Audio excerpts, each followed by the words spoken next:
안녕하십니까. 자동차안전연구원 자율주행실장 조성우입니다. 예, 저희 자동차안전연구원은 여러분들이 알고 있는 리콜, 자동차 결함조사를 수행하고 있으며 자동차 안전도 평가라고 해서 여러분이 광고에서 보실 수 있는 새로 나온 차가 별이 4개다, 별이 5개다 표현되는 자동차 안전도 평가를 수행하고 있습니다. 더불어서 향후 나올 기술인 자율주행 기술 개발 지원을 하기 위해서 자율주행 실험도시 KCT를 구축해서 여러 업체들한테 사용할 수 있도록 지원하는 사업을 하고 있습니다. 예, 지금부터 자율주행차 기술 현황과 완전 자율주행을 위한 국내 대응 현황을 말씀드리겠습니다. 지금 강의 내용은 자율주행 정의 및 요소 기술서부터 우리나라의 자율주행차 상용화를 위한 지원 내용에 대해서 말씀드리겠습니다. 우선 자율주행 정의 및 요소 기술 부분입니다. 자율주행차가 과연 잘할 수 있을까? 여러 의심이 있을 겁니다. 자율주행차가 왜 연구가 시작됐는지 먼저 설명을 드리겠습니다. 지금 이 영상에서 보시는 바와 같이 2001년에 9.11 테러로 인해서 미국에 이런 문제가 생겼고 그 당시 미국 대통령이 중동 지역에 미군 병사들을 파견을 하면서 거기서 사상자가 많이 발생됐습니다. 이런 사상자를 많이 완화하기 위해서 무인자동차 연구를 시작하게 되었고 자율주행차의 계기가 되었습니다.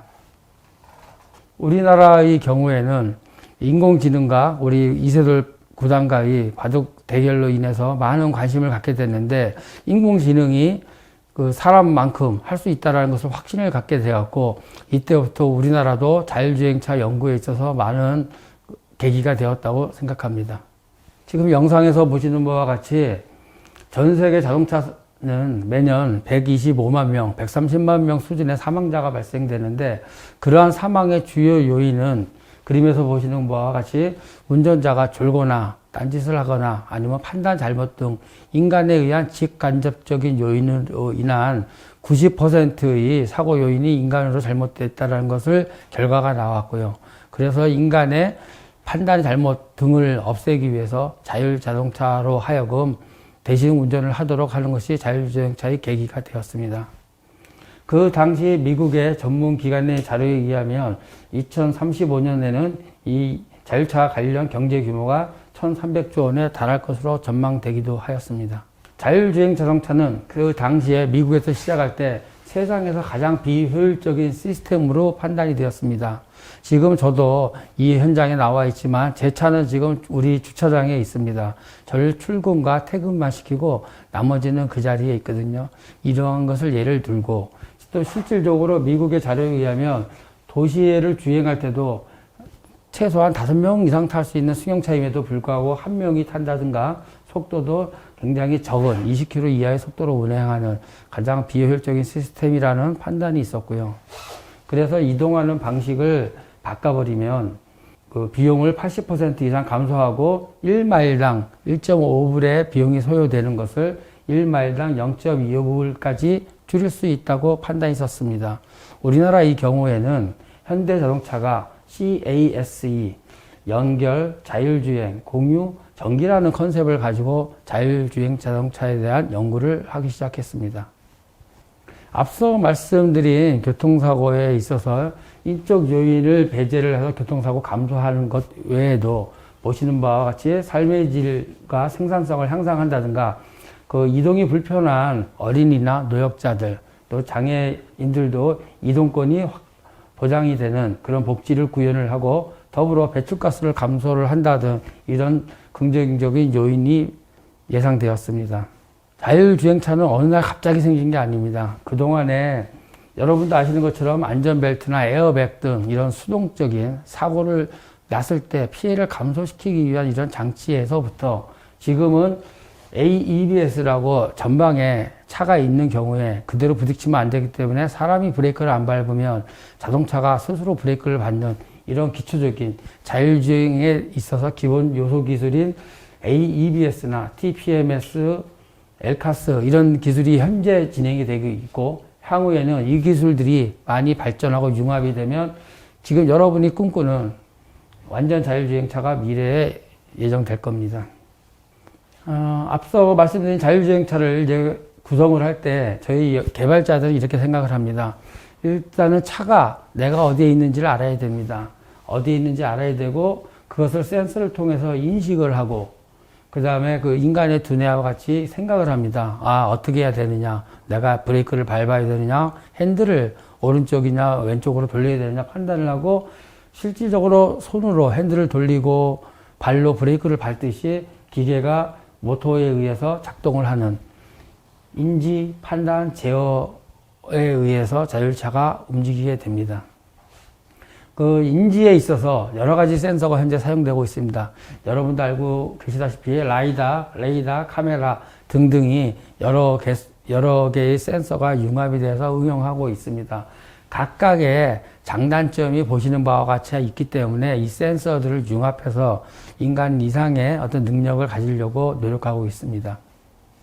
현재 많이 알려진 구글 웨이모나 GM 크루즈, 테슬라 등 여러 모델들이 소개되고 있는데요. 보시는 바와 같이 각각의 구현하는 방식이 다 다릅니다. 아직까지는 어떤 것이 정답이라고는 없고 가장 우수한 기술이 나오는 회사가 아무래도 시장을 선점할 것으로 판단됩니다. 우리가 자율주행 자동차를 이해하기 위해서는 자율주행 기술 레벨에 대해서 이해가 필요할 겁니다. 그 0단계에서부터 레벨 0서부터 레벨 5까지 구분을 하고 있습니다. 레벨 0인 경우는 아무런 인간을 도와주는 장치가 없는 형태의 과거의 자동차 형태가 될 겁니다. 레벨 1과 레벨 2는 그 내용에 따라 다르긴 합니다만 운전자를 지원하는 사람이 운전을 하고 그것을 시스템이 지원하는 형태가 되겠습니다. 레벨 3부터 레벨 5까지가 비로소 우리가 자율차의 개념을 가지고 있습니다. 레벨 3인 경우는 기본적으로 시스템이 운전을 하고 갑자기 전방에 교통사고라든가 공사구간이 발생된 경우, 예측하지 못한 경우가 발생되면 운전자에게 제어권을 전환을 하는 것이 레벨 3고요. 레벨 4, 5는 그러한 것 없이 차가 스스로 모든 것을 운전하는 형태입니다. 그러면 여기서 레벨 4는 특정 구간에서만 시스템이 운전한다든가 어떤 특정 조건, 맑은 날에만 운전을 할 수 있다든가 이렇게 제한된 곳에서 하는 것을 레벨 4고요. 레벨 5는 그러한 제한 없이 운전하는 것을 얘기하는 겁니다. 앞서 말씀드린 바와 같이 자율차는 아까 센서를 여러 센서를 융합을 해서 스스로 판단, 인지, 제어가 가능하지만 이런 통신을 통해서 차와 차 간에, 차와 인프라 간에 통신을 통해서 더 그 센서의 한계를 극복해서 더 자율차에 대한 운전을 안전하게 할 수 있다고 판단을 합니다. 그래서 CITS 시스템이 구성돼서 내 차만 나만 똑똑한 것이 아니라 내가 똑똑한 거를 다른 차와 다른 인프라와 정보를 교환을 하면서 보다 안전하게 운전할 수 있다고 생각을 하고 그런 데에 대해서도 정부나 각 기업체에서 연구를 하고 있습니다. 지금 보시는 영상은 작년 10월 달에 국가에서 비전 선포식을 하면서 발표한 영상입니다. CITS의 개념을 보여주고 있는데요. 센서만으로는 파악하기 어려운 교통 위험 정보, 사전 인지 대응 등 자율주행차의 안전망 구현을 하기 위해서 2025년까지 전국 주요 도로에 CITS를 완비한다고 발표한 바 있습니다. 더불어 앞서 말씀드린 CITS를 구현을 할 때는 통신 방식에 의해서 그 해킹이 발생될 수 있기 때문에 더욱 부각되는 기술이 사이버 보안에 대한 기술입니다. 이에 대한 기술도 많은 개발자들이 사이버 해킹에 대해서 방어하기 위한 수단을 연구를 하고 있습니다. 다음은 자율주행 기술 수준 현황에 대해서 말씀드리겠습니다. 지금 자료에서 보시는 바와 같이 세계적으로 가장 우수한 나라를 100으로 봤을 때 우리나라 수준을 얘기하고 있습니다. 2017년 자료에 의하면 미국이 가장 우수한 걸로 나타났고 미국 대비 한국은 한 82% 수준이라고 객관적으로 이 자료가 나왔습니다. 기업별로 기술 수준으로는 여러분도 아시는 바와 같이 구글 웨이모나 GM 크루즈가 앞서 있고요. 우리나라가 현대자동차가 미국에 있는 앱티브라는 회사와 합작 투자를 해서 많이 상승된 것을 저희가 알 수 있습니다. 그 다음에 각국의 자율주행에 대한 준비를 발표한 것이 있는데요. 정책 입법, 기술혁신, 인프라, 소비자 수용성 등 4개 지표에 대해서 종합적으로 분석을 해왔고 우리나라가 그 전 세계에서 한국이 전체적으로 작년에 13위에서 6단계 올라간 작년에는 7위로 상승한 모습을 보고 있습니다. 앞서 말씀드린 자율차의 승기를 확대하기 위해서 여러 가지 할 것이 많은데 그런 저해 요인들을 말씀드리겠습니다. 일단 기존에 저희가 원래 갖고 있는 법은 도로교통법이나 자동차관리법상에서는 사람 운전자를 기준으로 법이 구성이 되어 있습니다. 이러한 것에 대해서 사람이 아닌 자동차 시스템이 운전하는 것에 대비해서 관련 법을 개정할 필요가 있겠습니다. 자동차 안전기준에 따르면 거기에 대한 앞서 말씀드린 기술 레벨별로 안전기준을 명확화할 필요가 있습니다. 다음은 그 자율차의 개발 및 상용화를 위해서 국내 법제도 정책에 대한 현황을 말씀드리겠습니다. 우리 정부는 2022년에 레벨 3 상용화를 하고 24년에 레벨 4에 대한 기반을 마련하고 2027년에 자동차 상용화하기 위한 여러 가지 정책을 발표하였습니다. 우리나라가 자율차의 기술 개발을 지원하기 위해서 당초에 임시운행은 2년을 줬었는데 5년까지 할 수 있도록 하였고 그에 대한 여러 가지 요건을 만들었습니다. 이래서 자율차를 개발하는 사람들이 보다 편하게 할 수 있도록 저희가 제도를 준비하였습니다. 2020년 말 기준으로 우리나라에는 약 130대의 자율차가 전국의 도로를 다니면서 자율차의 기술 개발을 위해서 매진하고 있습니다. 자율차 임시운행 허가를 받은 업체들의 활동할 수 있는 대표적인 몇 가지 사진을 보여주고 있습니다. 서울 평창에서 자율주행을 시연을 했고요. 그 다음에 상품 배송 서비스를 하고 있고, 제주 공항 가시면 그 자율차 업체가 제주도에서 렌트카 업체까지 그 자율차로 운행할 수 있는 이런 것을 체험할 수가 있습니다. 다음 영상은 우리가 조금 자랑스러워하는 부분입니다. 자율차 기술 개발을 위해서 우리나라가 많이 노력하고 있는데 그 중에서 하나가 전 세계적으로 레벨 3에 대한 안전기준을 제일 먼저 제정을 하였습니다. 더불어서 자율차의 실증 서비스를 위한 자율차 상용화 촉진을 위해서 자율차 특별법을 제정을 해서 운영을 하고 있습니다. 2020년 11월의 보도에 따르면 현재 우리나라의 6군데 지역에서 자율차가 여러 가지 상용 서비스를 하고 있는 것을 여러분은 보실 수 있을 것입니다. 다음은 자율주행 연구 개발 현황을 말씀드리겠습니다. 자율주행 자동차에 대한 연구는 주행 및 고장 안전, 운전자와 시스템 간의 제어권 전환하는 DV의 안전, 통신 보안에 대한 연구가 이루어지고 있고요. 더불어 폐쇄된 도로에서 반복 재현할 수 있는 시험 장소인 KCT를 완공하는 것으로 저희가 추진하고 있습니다. 16년부터 19년 6월까지 저희가 자율차의 레벨 3 안전 기준을 연구를 하였고요. 그 다음에 더불어 제어권 전환에 대한 연구가 올해 3월에 마쳐질 예정입니다. 올해 연말까지는 도심 연속교차로에서 신호등이 있고 보행자가 있는 복잡한 도심 환경에서 V2X 통신을 이용해서 안전하게 다닐 수 있는 그러한 연구를 올해 말까지 수행하고 있습니다. 지금부터는 자동차안전연구원이 자율차 상용화 지원을 하기 위해서 연구 개발 외에 각종 시설 구비한다든가 하는 여러 가지 일련의 행위들을 설명을 드리겠습니다. 지금부터 자율주행 실험도시 KCT에 대한 소개 영상을 잠시 보시겠습니다.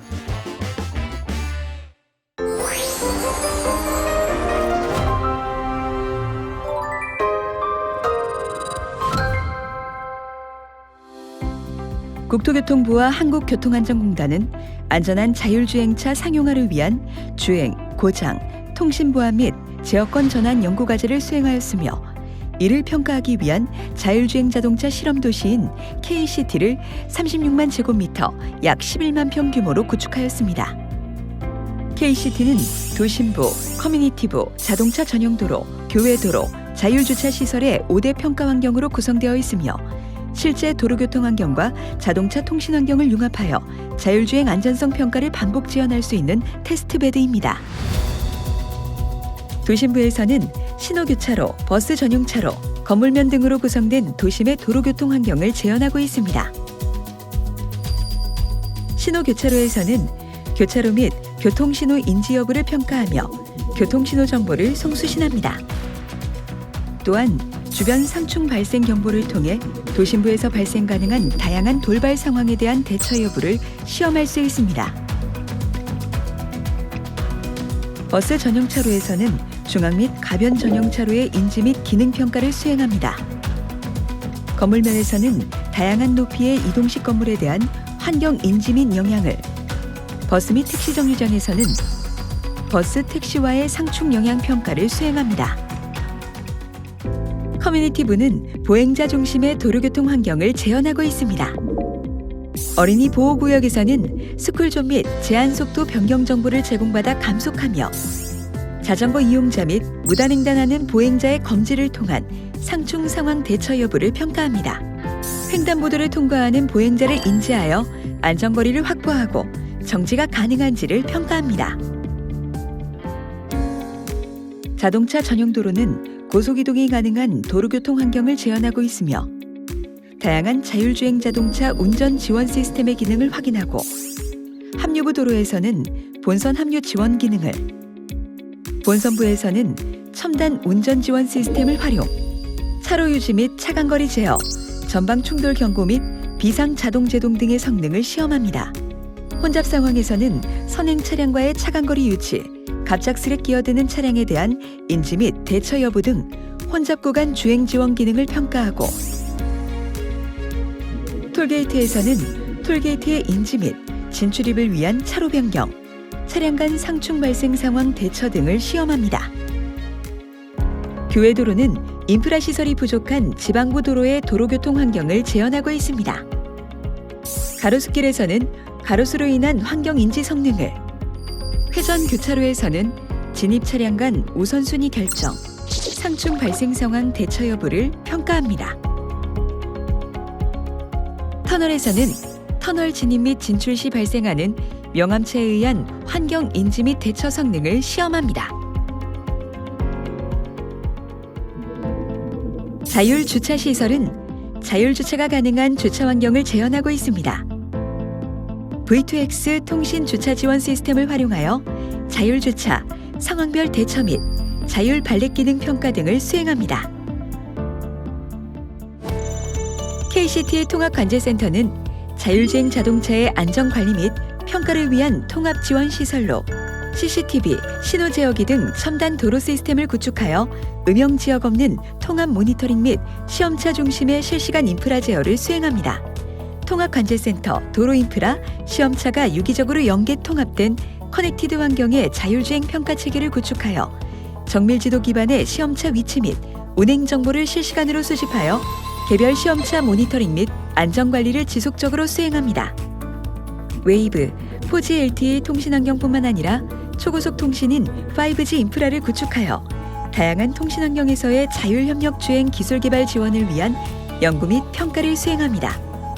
차량 간 상충 발생 모의 시험 장비를 구축하여 자율주행 자동차 주행 시 발생 가능한 사고 상황의 재현 시험을 수행하도록 하며 KCT 통합관제센터와 연계하여 다양한 시나리오 수행을 위한 평가 시스템을 구축하였습니다.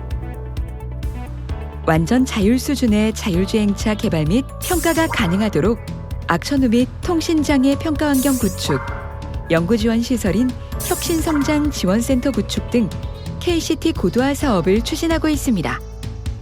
또한 주행시험장 내 고속주회로, 조향성능로, 비포장로 등 65만 평 전 시험로를 자율주행 자동차 종합평가 환경으로 확장합니다. 한국교통안전공단 자동차 안전연구원은 기술개발 지원, 미래인재 육성 및 동반 성장을 위한 민간 지원을 위하여 KCT 인프라 사용 지원뿐만 아니라 다양한 기관 간 기술개발 협업을 위한 데이터 공유센터 사업을 수행하고 있습니다. KCT는 4차 산업혁명과 혁신성장을 위해 활용될 수 있도록 적극 지원하겠습니다. 자율주행 자동차 시대, 국민 모두의 안전을 위하여 KCT가 함께하겠습니다.